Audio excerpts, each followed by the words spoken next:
Hi everyone, Sarah Pacaro here. I'm going to talk to you guys today about a topic that comes up a lot in almost every client that I work with.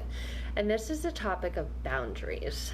Boundaries are so essential to live a happy, peaceful life.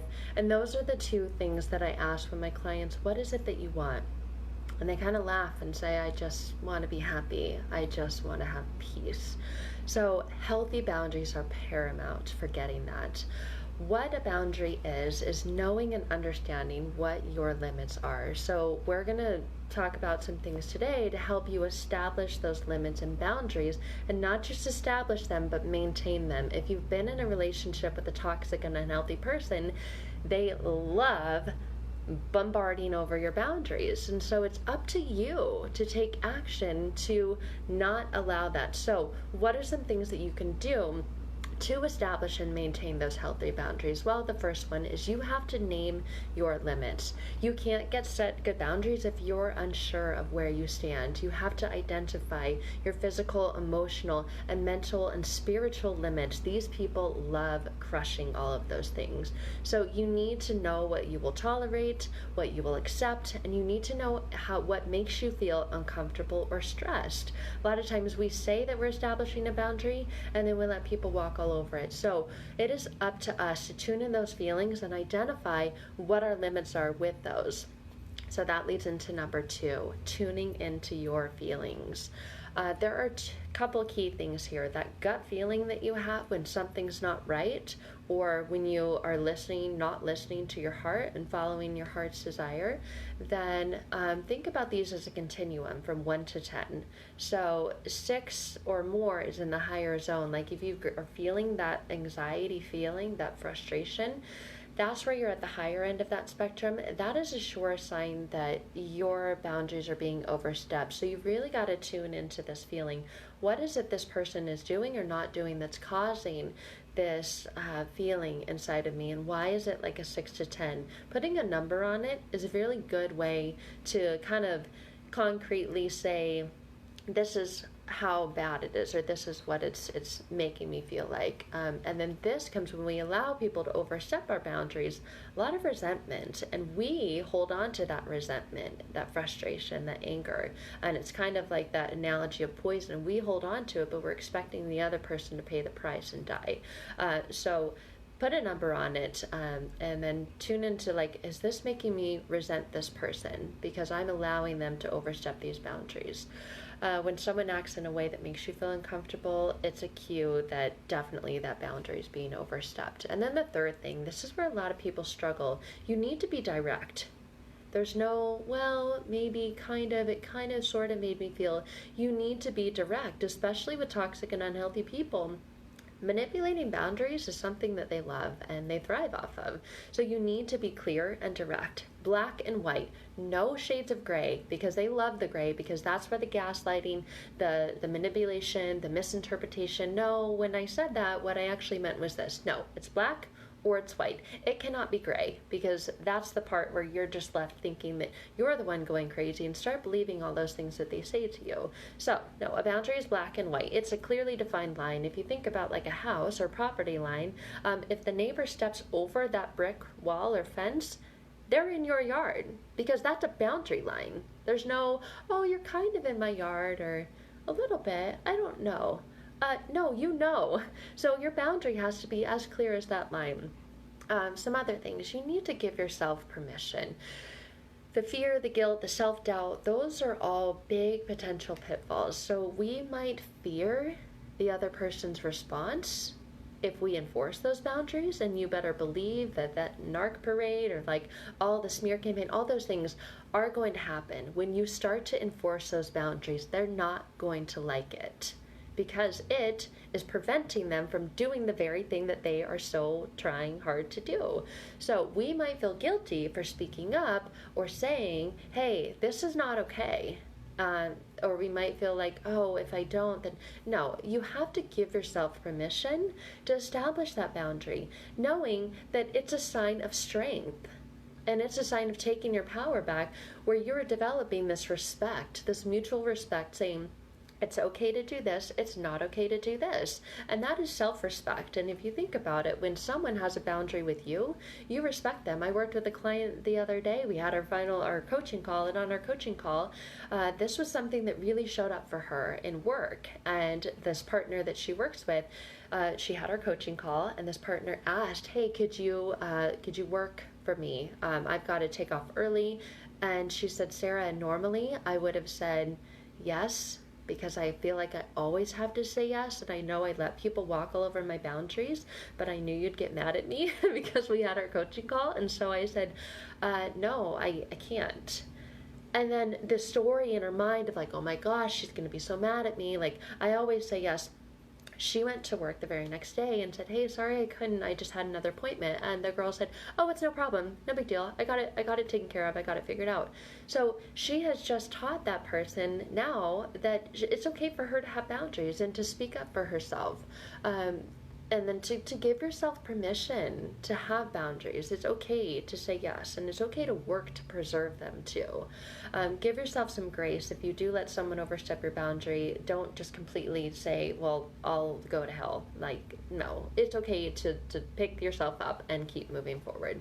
So that comes into the fifth one, practicing self-awareness. So again, boundaries are about honoring your space. If you notice that you're slipping away from this boundary, ask yourself this question, like, what am I doing, or what is the other person doing? What's really going on here? Sometimes things are hard to see because we're so in it, we're so close. Step back a little bit and really take a look at this bigger picture of what's going on. What am I going to do about this situation? What do I have control over? A lot of us get really frustrated because we're trying to control someone else, and we can't. That's why it's our job to establish a boundary, because we can only control ourselves, and we can't make anyone do or not do something else, especially toxic people. They're going to try to continue to jump over that wall and that boundary. So in this, consider where you're coming from. The sixth thing is to consider your past and your present. How were you raised? What were the awarenesses? What were the relationships that you saw? What were the roles you saw in your family? Like, was it ever okay to say no, or to stand up or stick up for yourself? Or did you have to be that people pleaser? Did you always have to say yes? Did you hold the role of a caretaker or a pleaser? Did you always focus on other people? And in doing this, does that allow you to, or make you feel drained constantly, emotionally? Ignoring your own needs might have become the norm for you, and it has been for a lot of the people that I work with, but you are a combination of the people that you surround yourself by. And so think about the past and the current. So are you, in relationships now with whether friends or a work environment or a personal relationship where you still are playing that role that you saw when you were growing up, where you had to say yes all the time and you couldn't establish boundaries? So make sure that is something that you focus on, your past and your present. And then your future, where do you want to go? If you want to be happy and healthy, you're not going to get there by continuing to let people step over your boundaries. So again, you can go back to that 1 to 10 scale. Where do I feel, and how big of a problem is this? And then making self-care a number one priority. People think it's selfish to put yourself first, but it's not, because you can't give to others if you're not first giving to yourself. It's that oxygen mask analogy. So putting yourself first and giving yourself permission, maybe saying something like, I give myself permission to put myself first. I trust myself to maintain and establish healthy boundaries because it allows me to be happier, stronger, and live a more balanced life. And I deserve that.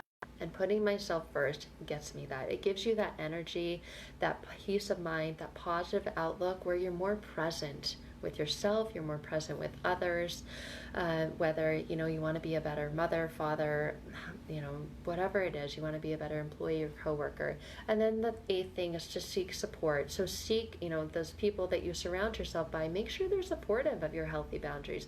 If they're not, and they're people who are constantly trying to walk all over it, like, there's the door. Goodbye. Like, you don't need that in your life if you're trying to recreate and change and heal. So don't keep those toxic people around. No contact is the best way. If there's someone you work with, or an ex like that you have to co-parent with, completely gray rock, but still establish those boundaries and seek support. I work with women all the time with rapid transformational therapy. I shouldn't just say women, I work with people with rapid transformational therapy to help get to the root cause of why you feel like you have to be that people pleaser and why you allow your boundaries to be overstepped. But find support. There's groups, there's good friends who are going to support you, motivate you, and kind of bring you back when you start to slip, slide, or fall. And then the ninth one is to be assertive. We know it's not enough to create boundaries. We actually have to follow through with them. There's a difference in creating boundaries and then maintaining them. Even though we know people are not mind readers, we expect them to, know what hurts us, know what makes us feel sad, know what makes us start to spiral down and have these toxic negative thoughts. But it is our job in establishing a boundary to communicate this with the people that the boundary is established with. We can't just say, oh, you're not going to do that to me anymore, and then hope and expect that they don't. You need to let them know, this is not acceptable, and I will not tolerate this anymore. You can do this, but the second you start to do this, we're done. I'm not going to engage, I'm not going to interact anymore. And then it's up to you to be assertive. And when that person starts to get close to that boundary and starts to overstep it, you need to follow through with what you said the consequences would be. I'm going to leave, or I'm going to walk away, or we're going to take a break and we'll come back and address this when you are ready, or when I'm ready. So be assertive in that. Again, that's the black and white, no shades of gray there. And in a respectful way, let the other person know what is particularly bothering you. People are not mind readers. It is your job to communicate what that boundary is. And then the 10th one, especially if this is new to you, start small. Like any new skill, clearly communicating and asserting your boundaries takes practice. So starting with something small. Don't go out there and say, you can't ever do this to me again. Yeah, they're going to laugh at you. So start with something small. Like, it is not appropriate to text me past 8 p.m. at night. Like, if it's a co-parent, I don't let my co-parent text me at all. So there's a boundary. You can email me and that's it. And I don't have to reply right away. I give myself 24 hours to reply, especially if it's something triggering in there, because then I immediately want to react, but I know that that's not healthy and doesn't take me to where I want to go. So boundary for me is, unless it's something immediate and pressing, I give myself 24 hours to reply. And then I've come down, especially if it was like triggering and I just wanted to go back at them. So start with something small. Maybe it's, look, we're not going to text message anymore. We're only going to email. And any email that I receive from you, I will reply to you within 24 hours. That's a small boundary and a really small place that you can start. So, and then you want to build up to your successes. Once you've got that under your belt, then establish another boundary, and then another and another. So don't try to take on too much that feels overwhelming and change everything in your life. Just start with one small thing. So setting boundaries takes practice, it takes courage, and it takes support. And remember, it's a skill that you can master. And if it's something that you're struggling with, I would love to talk to you about breaking through. What are those root causes that are keeping you stuck from being able to move forward and establish those healthy boundaries? So I hope that these tips are helpful for you in your journey to creating, establishing, and maintaining healthy boundaries. And if you want more support, then please connect to me and reach out. Thank you, guys.